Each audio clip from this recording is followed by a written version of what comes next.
काय ईर्ष्या कशी असावी कशी नसावी याचं मार्गदर्शन आम्हाला कोणी केलं नाही. 3-3 गुजराती, 2-2 गुजराती, 4-4 गुजराती एकाच घराण्यातले व्यवस्थित काम करत असतात. व्यवस्थित कधी धंदा बुडीत नाही, भांडण नाही, तंटण नाही, काही नाही. आणि आमच्या इकडे यायला 2 मराठी एकत्र आले की सुरू, त्यामध्ये बायका कधी मध्ये मध्ये भर टाकतात. त्याला नानासाहेब काम करत असतात, तुझा ऐकण्याकरता साफ करून ठेवतो. मग ती सांगते, पहा पहा कसे आहेत ते, तुम्ही बावळटच, तुम्ही असेच, तुम्ही तसेच, तो कमावताय आणि तुम्ही इथे बसताय. झालं तिच्याला नानासाहेब उठला त्याला. हे कशा करता? अरे काय मिळतं ते चांगल्या तऱ्हेने एकत्रपणाने गिळा की. तुमची पोरं आहेत, त्यांना पोर होणार, त्यांना पोर होणार, त्यांची कुठेतरी बंदोबस्त करा. हे कद्रूपणाचा हा स्वभाव काढून टाका, स्वभावात बिलकुल ठेवू नका. हॅव अ लार्ज हार्ट, मोठं हृदय ठेवा.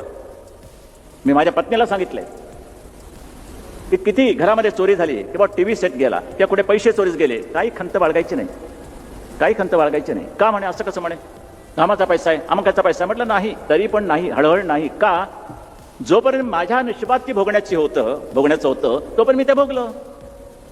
आता ते दुसऱ्याच्या नशिबी असेल तर त्याच्याकडे गेलं, खंत कशासाठी? हा स्वभाव मी माझा ठेवला आयुष्यामध्ये.